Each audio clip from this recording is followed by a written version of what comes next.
Hey there, I'm Jer, and welcome back to part 10 of the Dirty Gurdy Restoration series, where I try to turn this beat-up old 56 Chevy into a daily driver for as cheap as possible. In fact, coming up in this episode, I'll even post how much I've spent on Dirty Gurdy thus far, just to give you an idea. In a recent episode, I ran Dirty Gurdy out of oil because it burned all the oil out. It wasn't leaking oil, it just magically disappeared, and I didn't notice. And now I probably need to rebuild the motor. But instead of doing that, I'm going to install the cheapest Bluetooth radio I can find. And it's under $20. All right, here's the guts of Dirty Gurdy and the stereo. So, of course, these 6x9s are a teeny tiny bit bigger than the 6x9 holes that are there, so I have to drill it a little bit. I have it set up and tested, so whenever I turn the key on and off, this should pretty much connect to the Bluetooth just fine. It will always have vampire voltage on it, so I might have to put a switch on it so I can have it off for extended periods of time, and if I'm daily driving it, I'll just leave that switch on, and it will always connect, because I want to leave this in the glove box out of the way, because it obviously doesn't fit until I get the correct stereo put in. These sound okay. I should get some cones for the reverse of them, for the back of them, so that it gets a little more bass sound, and eventually I'll have an amplifier in there, I'm sure. I'm not the one that cut these big holes in the package shelf. I would never do that. But since the holes are already there, I might as well make them a tiny bit bigger so I can fit these current 6x9 speakers inside. Well, here's a little mock-up I just thought of. I had this thing in the glove box, and it takes up like a good chunk of it, because this glove box is so shallow. I could almost get it in there like that, and leave it like that, and have pretty much 100% functionality. I might just do that and come up with a way to zip tie that right there and just be done with it, right? And then put a better radio in it much later. Oh, that's right, the radio won't work when the video's recording. So I got it hooked up, so that part's not pretty. And that's in, and of course the speaker there, I think I've already blew it because I filled it up with metal grindings when I was making the hole bigger, so it sounds like it's distorted a little bit. But they're so cheap, I'll just replace them later. And I kind of have an aux circuit for it, so when it's like this, the coil's not on. When it's like that, the coil is on. So unlike my 57, where all the lights shut off, the gauges are still working. But that should. Oh, there it goes. Look, it's recording. Aha! I fooled it. There it goes. It's working. Okay. So that's an example of it resuming and playing right there. So that should do that with Pandora and my normal player right now. So now I'm going to try to install the radio somehow. Go from there. Right on. Now that I have the radio installed, maybe I should check some of the other fluids in the car to make sure I don't break anything else. All right, well, I checked the oil in the rear end. I took out the plug and it just poured out, so it's full. So it's not really leaking out of there. I could have swore I heard some strange noises coming from the rear end. I could still probably... And I checked the U-joint. I don't think it has a Zerk fitting on it. So I should probably look at those U-joints. Maybe they need to be replaced. And that's what's causing that weird sound that I'm hearing from back here once in a while. So I guess we can check off the rear end. I should probably take it apart, replace that seal one day. But not now. I'll have to work on the rear end later. In fact, I actually already have a how-to video posted. I'll put a link here and down there if you want to check that out.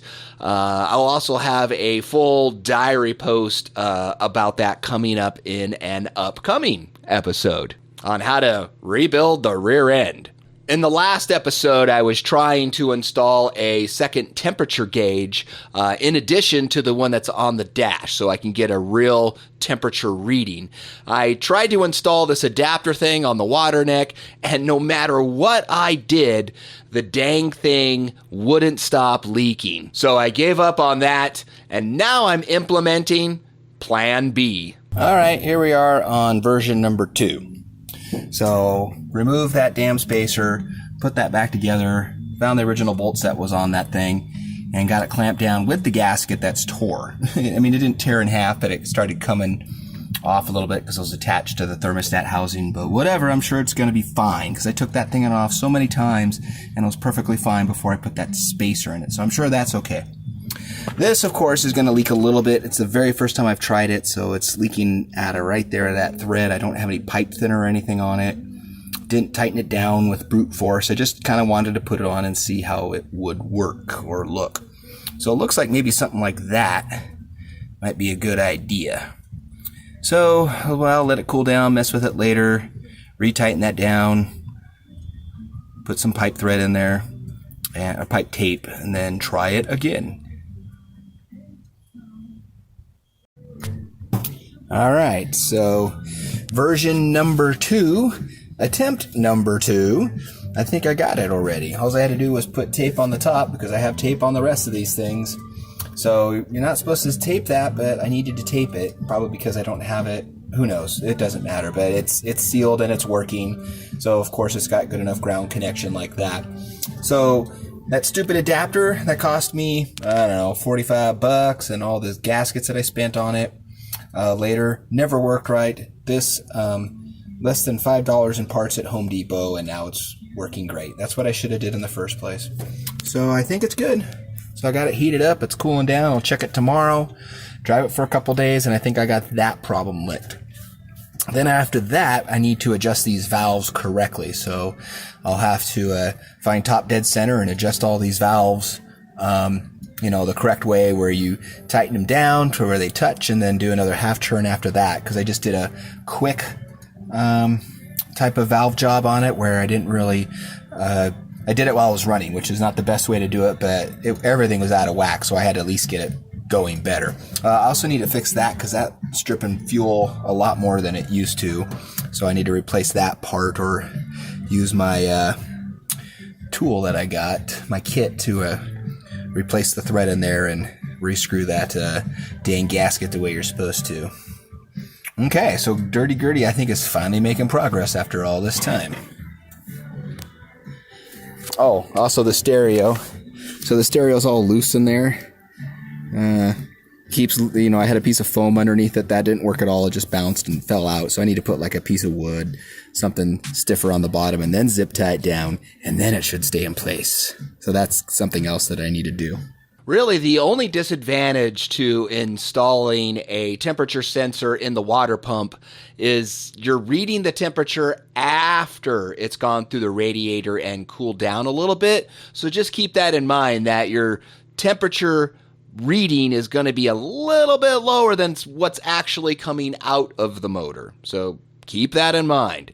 I'm eventually going to come up with a way better solution, and you'll see that in an upcoming episode. So now I finally have all the gauges installed after the debacle of running out of oil and not seeing the actual oil pressure at night. And I didn't have the stock gauge hooked up either because that idiot light would have been on. Now I have backup gauges for both the temperature and oil pressure. But unfortunately, I think it's too late. Oh, this sound doesn't sound good.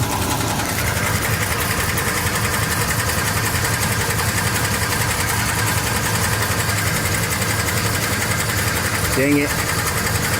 So that started yesterday after I got home and shut the car off, turned it back on. It was just making this noise.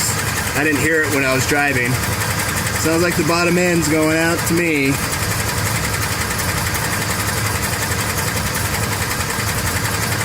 Dang it.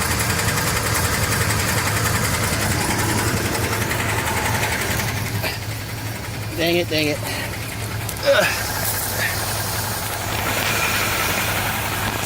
Dang it. Well, this is a sight you don't normally want to see, but I don't think there's anything else I can do with this car right now. I'm pretty sure I have a really bad wrong rod knock, might have a spun bearing. I don't know. Something's really, really wrong with it. So I can't drive it anymore because it's just going to get worse and worse and worse. And all that metal's going to go through the motor and just completely tear it up. So I might, if I stop driving it now, we'll probably be okay. I could probably rebuild it myself.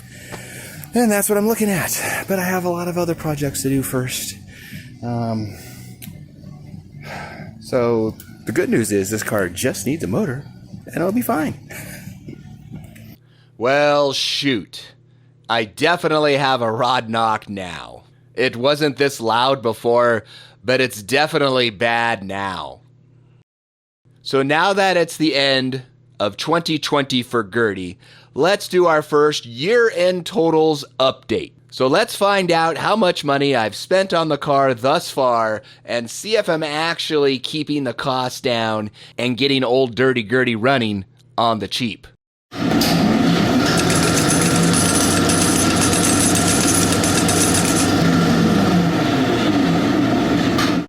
All right, we're going to do totals. I have to put my glasses on because I'm going to read this as we're going along. So 2018, I bought a couple things for the car to get her up and running. Really, the gas tank was the biggest thing that I bought, and that was still incredibly cheap because those gas tanks are from like 55 to 70 something. So those you can get like from Taiwan. Not too bad. And then other stuff for the gas tank. Had to get a headlight switch so I can drive the car at night. So the total for that year, not too bad, $159. Then 2019, all I spent on the car was a tack. And I bought the cheapest tack I could possibly find off of eBay, $17. Then 2020 rolls around and I really start getting busy on Dirty Gurdy because for some reason, I have some extra time. So little things like the gas cap, finally got a correct gas cap for that. Super cheap. That carb tune, like I said, I talked about that in a previous episode. That was kind of expensive. Shouldn't have done that. That was a waste. Got a original wiper motor. That I thought that was a better deal than trying to put in that goofy aftermarket system. I like the original stuff better. That was $260 for the motor, then some just miscellaneous stuff here and there. So total in 2020, I spent $633, and I probably would have spent more, but that was also the year that I killed the car. So then after that, it goes way down in how much I've spent. 2021, I just bought a new battery because it was sitting and going dead.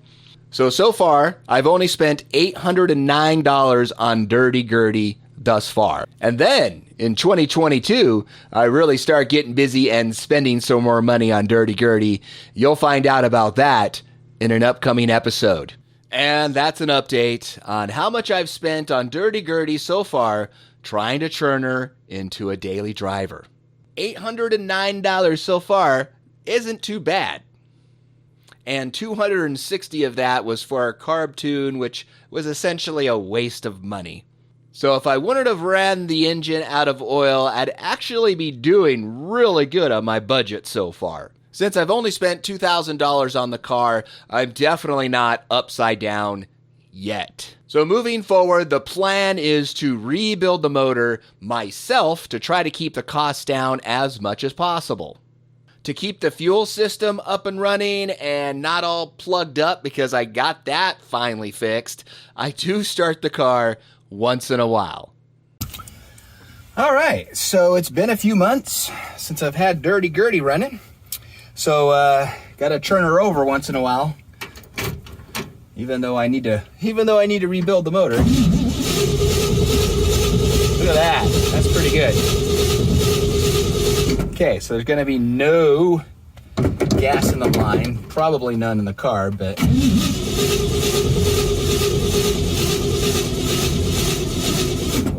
there goes that battery already. Come on, baby. Oh no. It's been really hot. All the fuel's evaporated out of the carburetor. Come on, baby. We're not gonna be able to start her, are we? No. Okay. Charger. starting fluid. Now hang on, I went into there was a bunch of gas. There was a bunch of gas in the fuel filter, and I gave the carburetor a couple squirts. You know, I moved the throttle linkage a couple times. I heard gas squirt, so maybe it is okay. Ooh.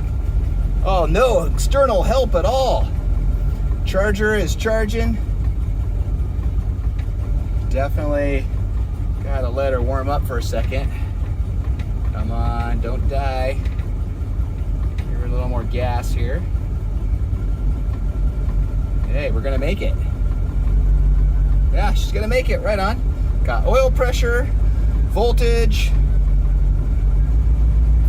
Now you just gotta fix those rod bearings and this thing will be fine. So I'm just doing this just to make sure the carburetor doesn't get plugged up.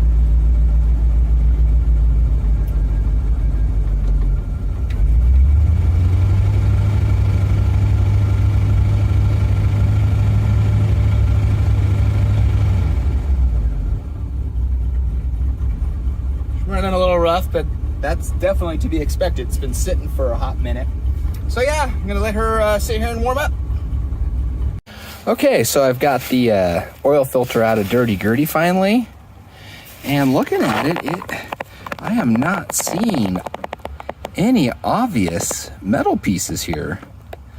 Maybe it's not as bad as it can be. Maybe I did catch this in time where I just need to replace those bearings on the main, and that's probably it. Hopefully it doesn't look like a bunch of metal went through the filter. I'm gonna drain it and look at it still. I'm gonna have to cut this thing in half or something and see what's going on.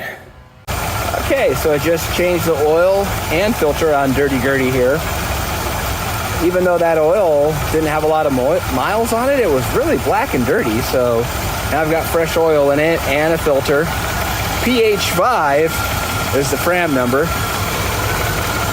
I hear a lot of lifter noise, but I'm not really hearing that rod knock like I was before. It kind of went away. But I still don't want to push this motor. I'm going to look inside of that other filter and see if there's any metal in it. I'm guessing there's going to be some. But yeah, it's actually running pretty well.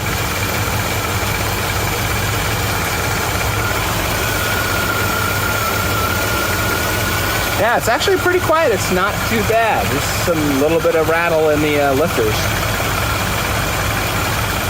Got a new battery installed in it as well. I changed that sticker, that Delco sticker, so now it's a brand new Delco battery.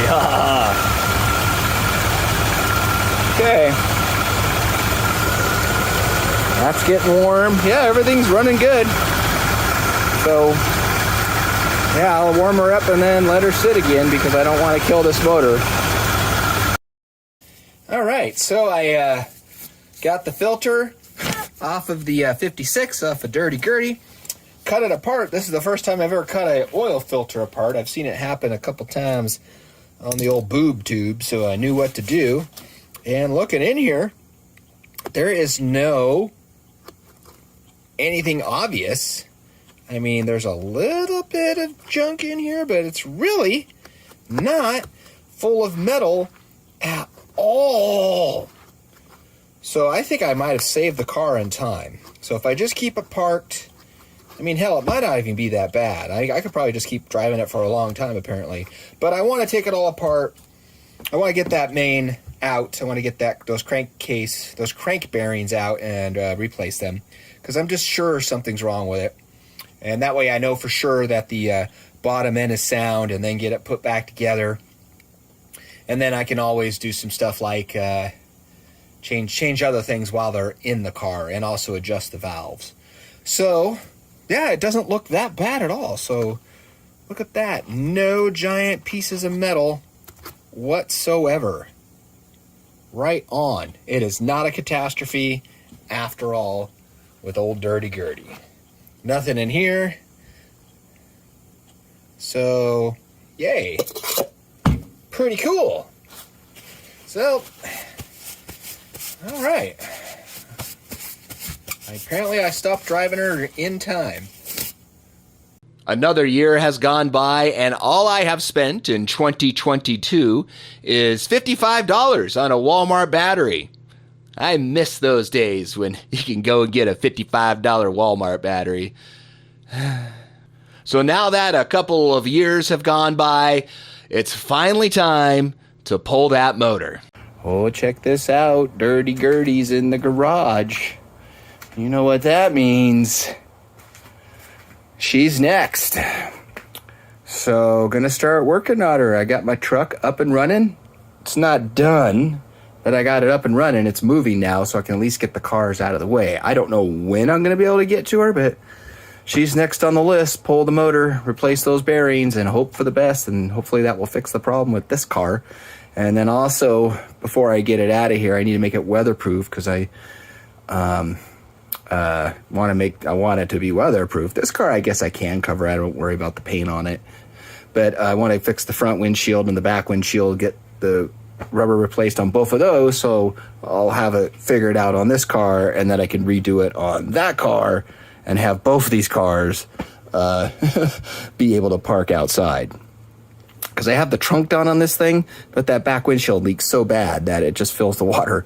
It just fills the trunk up with water. It's insane. And I'm sure the same things happen to the floorboards from that front windshield. So I got to replace both of those really bad. But the door strips are done and the boot is done.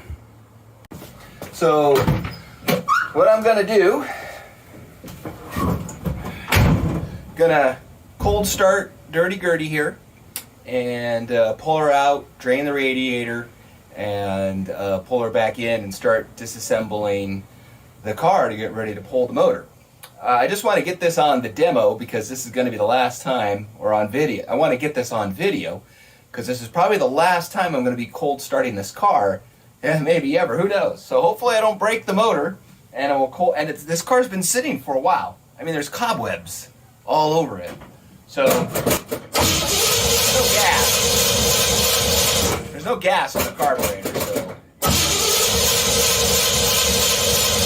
have to do this.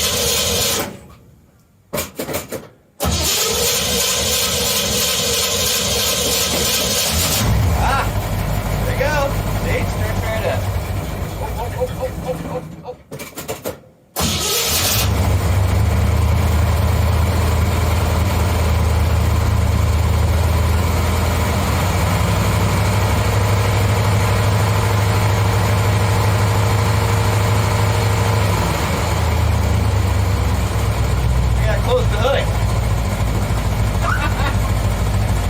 Close the hood.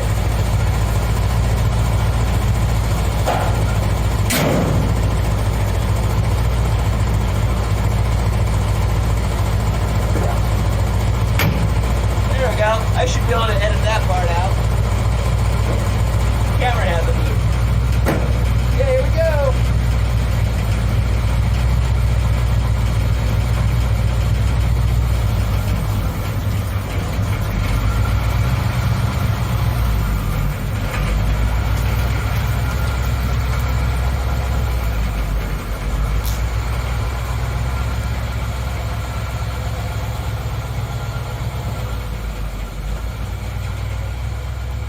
Here we go, it's happening.